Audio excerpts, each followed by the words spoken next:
Hello, Archie Dunlop here with Talking Astrology with Archie. And in this video, I'll be looking at the weekend of December the 9th and 10th, 2023. My topic in this video, which I will be discussing after I've looked at the astrology and the I Ching for the weekend, my topic is going to be the United States Defense Secretary of Defense, Lloyd Austin. So Lloyd Austin has, of course, been in the news a lot, but there was a recent tweet by Tucker Carlson relating to Lloyd Austin, which I'm just going to show you. So Tucker Carlson wrote, the Biden administration is openly threatening Americans over Ukraine. In a classified briefing in the House yesterday, Defense Secretary Lloyd Austin informed members that if they don't appropriate more money for Zelensky, we'll send your uncles, cousins and sons to fight Russia. Pay the oligarchs or we'll kill your kids. So this tweet refers to the obsession that the Biden regime has with getting together this massive aid package for Ukraine, and they are pulling out all the stops to get Congress to vote for it. And as Tucker Carlson suggested, Lloyd Austin is effectively blackmailing Congress and the American people in order to get this funding. What they're saying is that they're coming up with this grand domino theory that if Russia takes out Ukraine, then they'll be taking out the Baltic states and then Poland and then Moldova, and slowly, the domino theory. We saw that in Vietnam in the 1960s, how that was the reason that the Johnson regime was telling people how they had to support the Vietnam War. So it's really real echoes of the 1960s sort of domino theory. But it's interesting, what Tucker Carlson said, pay the oligarchs or we'll kill your kids.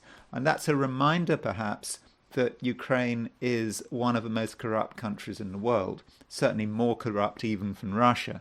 So, you have all these huge aid packages and it goes to Ukraine. And of course, a lot of this money goes into the system. Oligarchs take their cut.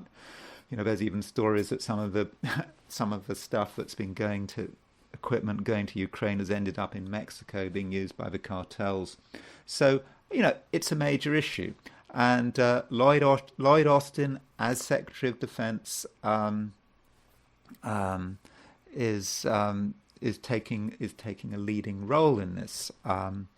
So I do want to look at Lloyd Austin's horoscope. I also want to look at Lloyd Austin's horoscope in comparison to that of Vladimir Putin. So Lloyd Austin and Vladimir Putin, I don't have birth times for either man, and there are actually similarities between the charts of the two men. And I think at an unconscious level, I think that both of them have the same kinds of fears. And that's something I will be looking at. But anyway, before I do all that, I want to look at the astrology for today. The astrology for this weekend, which is the weekend of December the 9th and the 10th, 2023. So top right there's Lloyd Austin. So let's look at the chart for today. So I have set this chart not for noon, at New York. I set it for 2:50 a.m. I'll tell you why in a moment. So this is a chart set for New York for roughly the middle of the weekend. It just gives us an idea about what's going on. So you can see that probably the main aspect this weekend is an opposition aspect between Venus and Jupiter. So Venus is at 6:33 Scorpio, Jupiter is at 6:19 Taurus, and I think at some level this opposition aspect may dominate the weekend. Also, we've got a conjunction between the moon and Venus in Scorpio. So the moon is in Scorpio pretty much for the whole of the weekend. So if you're in London, the moon moves into Scorpio on Saturday morning at 3:35 a.m. So if you're in the Americas, the moon moved into Scorpio on Friday night. If you're in Australasia, East Asia, certainly Australasia, Australia, New Zealand, then the moon might not move into Scorpio and won't move into Scorpio until late on Saturday, so I think late afternoon. If you're in East Asia, you'll start Saturday with the moon in Libra, but then it will eventually, as the day progresses, move from Libra into Scorpio. But certainly, if you're in Europe, the Americas, effectively, the moon is in Scorpio all weekend. So, moon in Scorpio. It's not the best place for the moon. The moon is exalted it's exalted in the sign Taurus. That means it's fallen in Scorpio. So with the moon in Scorpio, people can really hang on to their feelings. They can be quite brooding. Yes, they're going to be emotional, but expressing those emotions in a healthy way can sometimes be difficult. There may be moments where there seems to be no emotion. Then there can be explosions. But this moon in Scorpio is conjunct Venus, particularly on Saturday. So in a way that mitigates things. Relationships can work if you've got a healthy relationship and it's there are no problems in the past, then it can work very well. There can be lots of passion, emotion, all that kind of stuff. But if there have been recent problems and jealousies and incompatibilities, then this moon Venus in Scorpio could be problematic. It might sound good, moon conjunct Venus, but Venus is in Scorpio, remember. Venus is in the sign of its detriment. So the moon and Venus, the two feminine planets, are both poorly placed by sign. So that is a problem. And then Venus is opposition Jupiter. Now,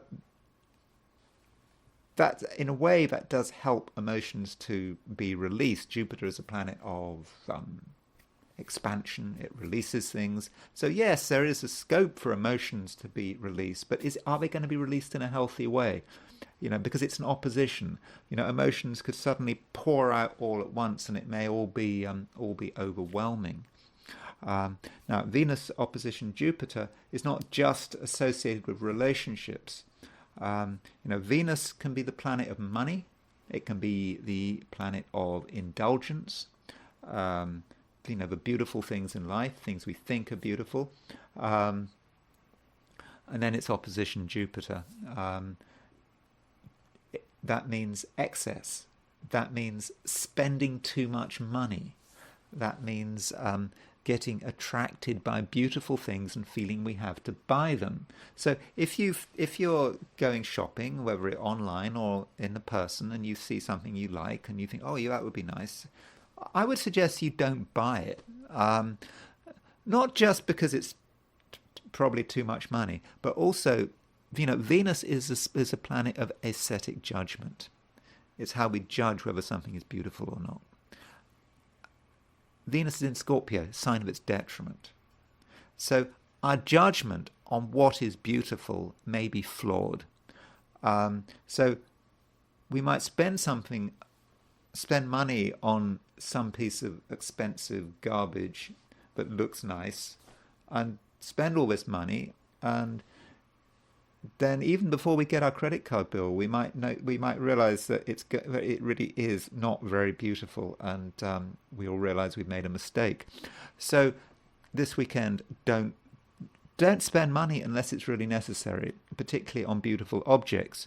Also indulgence, ways in which you can spend money on pleasure, leisure, food, that kind of thing. Yeah, you have to eat to live. But if you're eating to enjoy yourself, supposedly, be careful. You might eat too much. You might go to a restaurant, expensive restaurant, buy everything on the menu, eat too much, spend too much. You won't enjoy yourself. It's not going to happen. So I would suggest you're really careful with that Venus-Jupiter opposition. Now, I set this chart for 2:50 a.m. and you'll notice that the moon is exactly at 15 Scorpio at 2:50 a.m. I think it's 2:50 a.m. when it's exactly 15 Scorpio. So 2:50 a.m. New York time is the moment the moon leaves the Via Combusta. So, as I think I mentioned yesterday or the day before, the Via Combusta is this part of the sky between 15 Libra and 15 Scorpio. And Via Combusta, I think it means the flaming path. The Via Combusta, it happens quite a lot. The moon is in the Via Combusta nearly 10% of the time. But still, while the moon is in the Via Combusta, bad things can happen. We can have plans, and plans can be upset. Things can just go wrong. And the worst part of a Via Combusta is probably when the moon is between zero Scorpio and 15 Scorpio. I mean, moon in late Libra isn't quite so bad. It's still in the Via Combusta still. But when the moon goes into Scorpio, the moon is fallen, and yes, it's in the Via Combusta. So, in terms of a weekend, Saturday and the early hours of Sunday, if you're in New York, is going to be the worst time of the weekend. It's a weekend where bad things can happen. It's a weekend where you can make plans and they could be wrecked, or there could be some event that you weren't expecting, or perhaps you'll have to deal with someone else's response. They'll respond in a way that is just outrageous. You hadn't planned for it, that kind of thing. But anyway, 2:50 a.m. on Sunday, if you're in New York, the moon leaves the Via Combusta. If you're in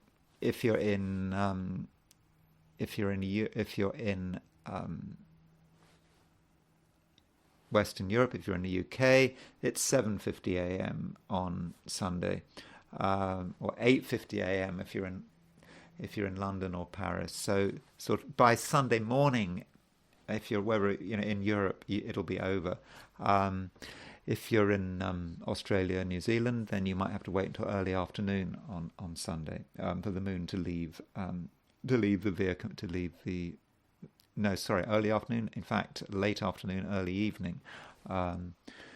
It's kind of difficult to think of time zones sort of off the top of one's head. So in general, Sunday is going to be more stable than Saturday, I think. That's something to be aware of. So overall, I think it could be quite a difficult weekend. Don't spend money you don't have to. Keep it simple. Don't overeat. Don't overdrink. Don't over-emote. Yeah, be careful about your emotions, other people's emotions, because there might be times where they just get out of control, where you get stuck into some emotional rut. So maybe you should do something to distract yourself from all that. Maybe digging potatoes or something like that might be a good idea. In fact, digging potatoes with moon in Scorpio seems to be a very good way to get into moon in Scorpio. Ground oneself, make sure one doesn't get caught up in one's feelings. Of course, don't do yourself an injury digging potatoes, because picking potatoes, digging potatoes, whatever, you don't want to have a back injury. So provided you don't do yourself in, that might be a good idea. Anyway, that's the broad picture for the weekend, and what I want to do now is look at the situation for the 12 signs. Okay, so here are my weekend forecasts for the 12 signs. My forecast for the weekend of December the 9th and 10th, 2023. Aries, you feel that you want to escape from people and situations that are holding you back. And some Arians may have a burning desire to travel. But it's not about geographical location. It's about the way you are thinking and feeling. And perhaps there is something that you're not fully acknowledging. And in this sense, honesty and openness are the escape route. Taurus, this weekend, both the Moon and Venus are in Scorpio, your opposite sign. Relationships could take up a lot of your time, but you do have to think about your own needs. Some people are obsessed about their own problems to the extent where everything else gets ignored. Is this something you really need? Gemini, it's easy to do things in the same old way, but routines can get stuck and also obsessive. So what is needed is some movement to clear out the inertia and the blockages, and that in turn will require a bit of spontaneity. In terms of other people, maybe you should change your approach. Otherwise, you could find yourself being taken for granted. Cancer, the Moon, your ruler, is making a conjunction to Venus. This is something of a mixed blessing. In one sense, your people skills will be great and you can get emotionally close to your loved ones. But the conjunction does take place in Scorpio, a sign where neither the Moon nor Venus are well placed. Emotions could be overwhelming and they could trap you, like being stuck in a giant spider's web. Leo, you want to get things done and you don't want to get things done. Bit of a contradiction there. And it's because of the distractions that are all around you. Seeing something new, wanting to interact with it, and time goes flying by. And the urge to enjoy the good things in life could be another distraction. Indeed, excessive behaviour could lead to a lost weekend. Virgo, Mercury, your ruler, is slowing down. You won't be in such a hurry and you'll want to go over things again and perhaps again and again. And if you complete a task, you might have to go over it one more time. Communications could be hard work because the emotional dimension might be exaggerated. You'll need to make a special effort to be clear. Libra, Venus, your ruler, makes an opposition aspect to Jupiter. There's a risk of taking things too far, not necessarily in a way that the world notices, but in terms of your habits and inclinations. Consuming too much, feeling too much, spending too much. And the thing is, the more you overdo it, the less you'll enjoy it. Scorpio, the weekend's Moon-Venus conjunction can certainly be useful. You'll have a good understanding of other people and you'll know how to make new contacts, but relationships may not be quite as good as they should be because I think you'll kind of hold things back. and in that, in that really typical Scorpio way. So I think you may have to be a bit more open if you want to make the most of the Moon-Venus conjunction. Sagittarius. You certainly get the world's attention. After all, the planet Venus is making an opposition aspect to Jupiter. This could be a good thing, because there may be a chance for relationships to move in a new direction. On the other hand, oppositions can be difficult, and you and other people might not get on with each other, even if there is no open clash. Capricorn. By all means, have a busy social life. After all, it's nearly Christmas and people like to meet. But don't make assumptions about anyone, even if you know them very well. Their behaviour and their emotional responses may not be what you expect. Business and financial plans slowly develop in the darkness. Aquarius. Try to have a busy and focused weekend where you decide on a set of goals and give it everything you've got. In the process, you might have to change your plans, perhaps on several occasions. But if you stick with it, with both determination and flexibility, you'll eventually win through. Pisces. It feels like you're getting it together, and that recent uncertainties are starting to resolve themselves. And this is particularly the case in terms of your broad vision of the world. However, your confidence may be undermined by the unhelpfulness of other people. So choose your company carefully. So I'm now going to switch to the I Ching. So as always, I asked the question, what is this weekend going to be like for people watching this video? And the first hexagram I got was 44, coming to meet. This hexagram has been coming up a lot. I don't know, it feels like it in the last few weeks. So coming to meet is about a situation where there's really real pressure to engage with other people, and probably to engage with other people in terms that are not particularly favourable to us. And it's a situation where we need to think very carefully about our independence.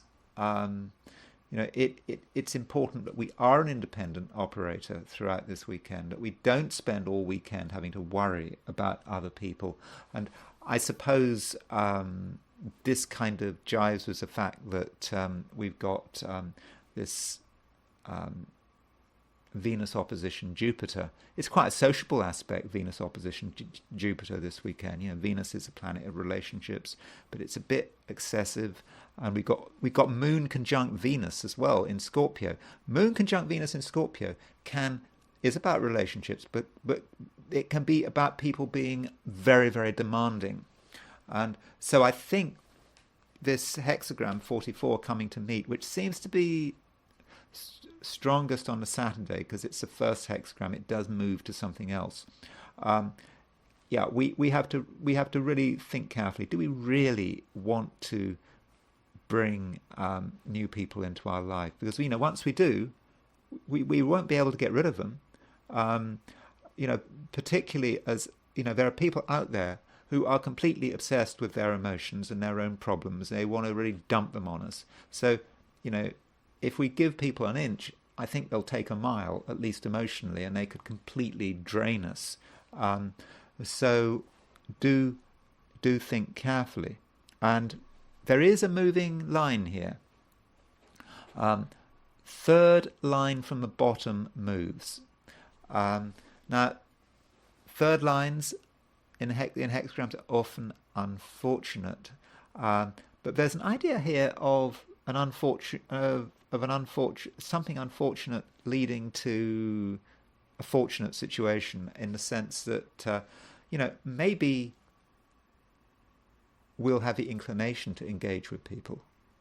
perhaps to go to a party or something, and it's a bad idea, but somehow we won't be able to do it because we're just not feeling up to it. I don't know, whatever, headache, some new problem comes up. For whatever reason, we're just not going to have the energy to deal with people. And, you know, whether we're sick on Saturday, whatever, whether just we're in a bad mood, we just feel we're not in the right frame of mind. So it may be that things happen that stop us from engaging with people. And our first impulse will be, oh, that's unfortunate. We already did want to meet someone, but maybe it's a blessing in disguise, this third line moving, because you know, really, we haven't got the strength to deal with other people and their problems. It's just not worth the effort. And hopefully we'll accept the situation, and we won't try too hard to engage with people. Now, because we've got a third line, this third line moves, we get a second hexagram, and this second hexagram is conflict. Well, if we insist on meeting people, having a busy social life, by Sunday, by the end of a weekend, we could be in a conflict situation. So, you know, we're just going to be with people who we just don't agree with them. There's just going to be a difference of opinion. Again, back to the Venus opposition Jupiter. It's excessive. Everything gets exaggerated, and we just realize that there are certain people in our lives perhaps that we just can't stand, and that might lead to a conflict. There is another view of this hexagram, but it's not about conflict, but it's about grievance. We've got all these things, these complaints that we're not being treated seriously enough. We might feel that we're not being given the opportunities to express ourselves. So that is another aspect of this hexagram. But it's not a time to be discussing our grievances. We just have to accept the situation as it is. And I think in general, with this hexagram, it's just a reminder that, you know, we probably should be very careful in our choice of friends. There's nothing wrong with having a fairly solitary weekend, spending a weekend with trusted family members, people we trust, people who aren't going to mess us around, that kind of thing, because we don't want to get into a conflict. It's really quite unnecessary. Or, you know, perhaps as Sartre said, you know, it's a case this weekend of hell being other people. Okay, so that's the I Ching. And so what I'm going to do now is look at the astrology of Lloyd Austin. So Lloyd Austin, so he was in the U.S. Army before he became Secretary of Defense. I think he was up until 2016 when he retired. He was commander of U.S. Central Command. So that was obviously, you know, a very extremely senior position. So what did he do when he left the army? Well, straight away he got an appointment to the board of the defense company Raytheon, and apparently he had $500,000 of stock as of 2020. I think $500,000 of stock, and his compensation and stock package was worth $2.5 million. I suppose nowadays that isn't so much.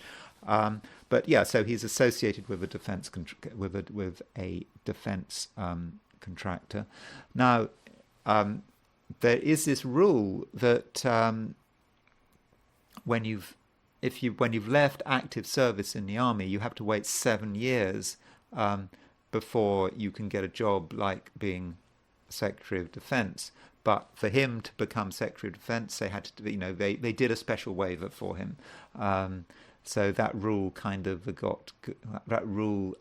got waived.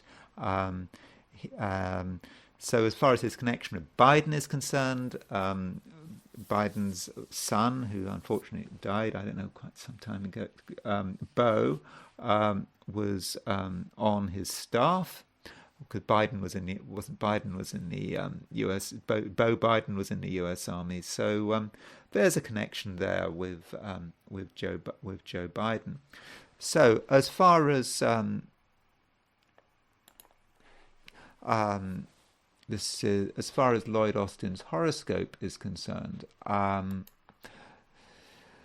so you can see that he is a Leo. He has got the Sun in Leo, he's got Mars in Leo, he's got the Moon in Leo. By the way, he was born August the 8th, 1953. I don't have his birth time, so I've just gone for noon, where he was born, which was Mobile, Alabama. So if he's a Leo, I suppose he is going to have quite a high opinion of himself. I'm sure he thinks he knows everything. Well, not necessarily everything, but he's got real confidence there. He's got a Sun Mars conjunction in Leo. That's quite militaristic, I suppose. If you've got a Sun Mars conjunction, it's important to use the Sun Mars conjunction and make sure it doesn't sort of move in a sort of a self-destructive way. I think that is going to be important. So maybe going into the army was actually a very good way of using his Sun Mars conjunction. And he's got Venus in Cancer. Now that Venus in Cancer is probably quite useful in terms of becoming a US, doing well in the US Army, becoming Secretary of Defense. Let's have a look at the US's chart. That's the USA's chart. You see, the USA has got this conjunction between Venus, Jupiter, and the Sun in Cancer. And the USA's Venus, this is Declaration of Independence, is at 3 Cancer. Its Jupiter is at 5 or 6 Cancer. So that Venus links up very well with the United States chart. So, the way he presents himself, the way he relates, is something that the American collective, or at least the American powers that be, seem to appreciate. And I think that must have helped him do well in terms of the American bureaucracy, firstly in terms of its military, and then becoming Secretary of Defense. So yes, so he has what it takes astrologically. But what I find interesting about this chart is really I'm not really interested in him as a human being. He's just a person who happens to be Lloyd Austin. It's like with Vladimir Putin. In a way, I'm not interested in Vladimir Putin as a human being. I see people like Vladimir Putin and Lloyd Austin as just sort of instruments of the collective.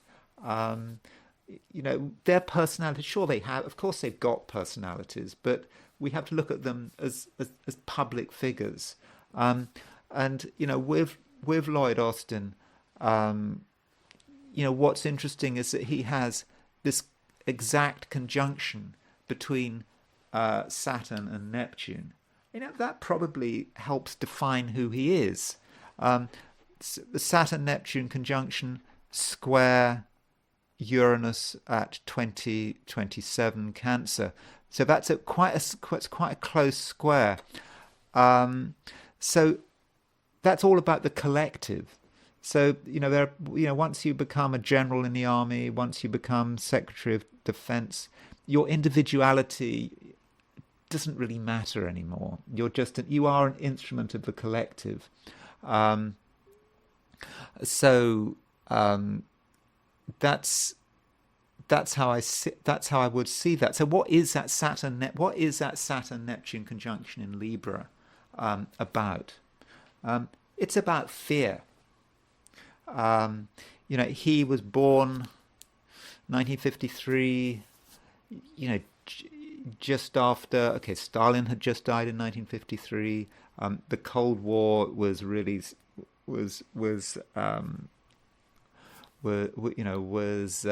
stoking up, and those are the fears at the time in 1953. I think in 1949, Russia had exploded an atomic bomb. You're dealing with the beginning of the arms race. That's what he was born into, and the Saturn Neptune is that fear on a collective level. So when he is, Tucker Carlson apparently quotes him as let's remind ourselves of what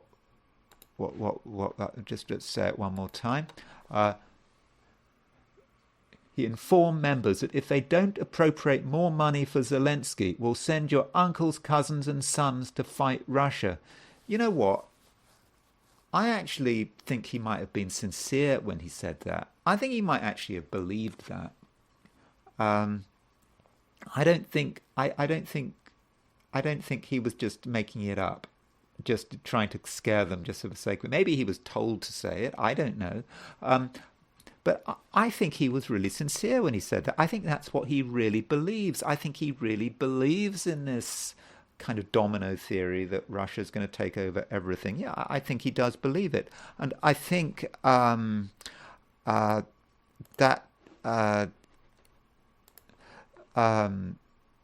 links with the Saturn-Neptune conjunction. Saturn-Neptune is afraid. That's very much what Saturn Neptune is about. Saturn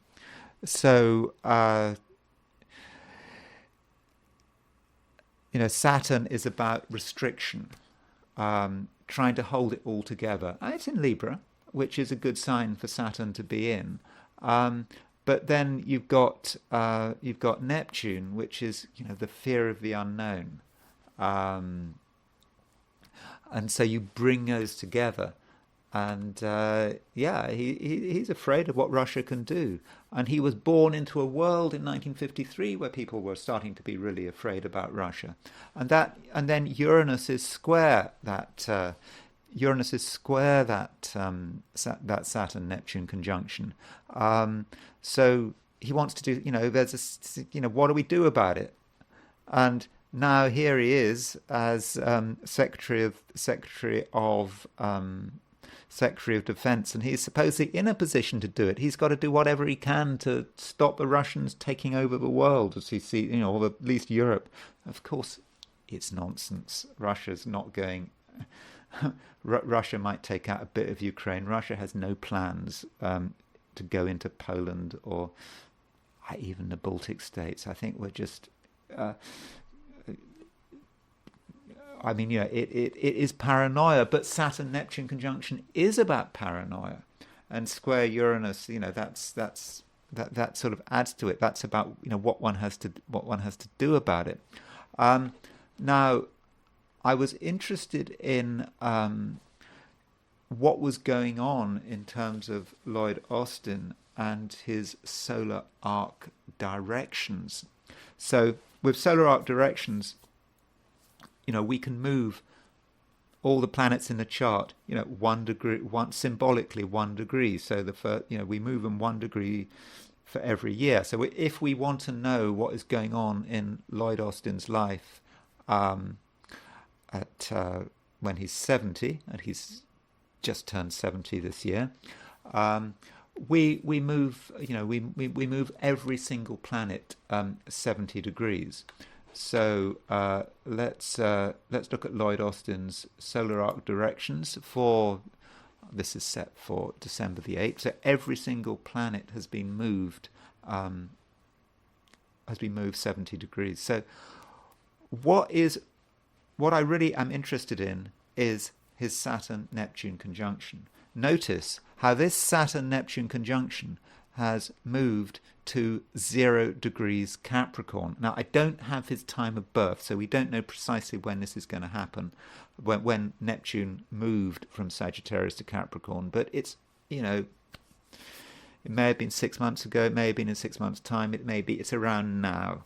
And you can see that Uranus is within 1 degree of moving into Libra. So basically, his Saturn-Neptune conjunction square Uranus is moving into cardinal signs. You see there's his Saturn-Neptune conjunction in his natal chart, square Uranus. But when we move it 70 degrees,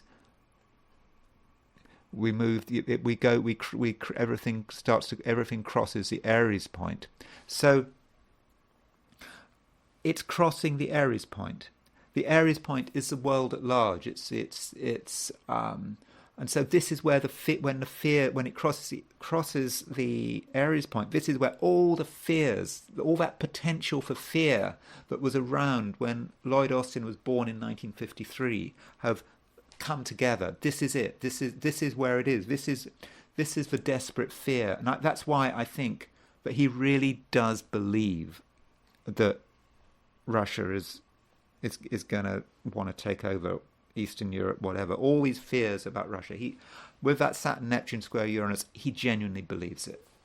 And now, when Neptune hitting the Aries point, Saturn hitting the Aries point, at least square the Aries point, cardinal 0 degrees Capricorn, Uranus about to cross the Aries, to cross from Virgo into Libra. So now that's kind of a generational thing. It's a collective thing, which is what him as a human being, it's irrelevant because he's being moved by wider collective forces, which again whatever was going on in 1953 has now come to fruition. Now, talking about Vladimir Putin, so Lloyd Austin was born on October the 8th, 1953. August, what have I said? Lloyd Austin was born on August the 8th, 1953. Vladimir Putin, so looking at Vladimir Putin was born on October the 7th, October the 7th, 1952. So you can see that Vladimir Putin was born was born the year before,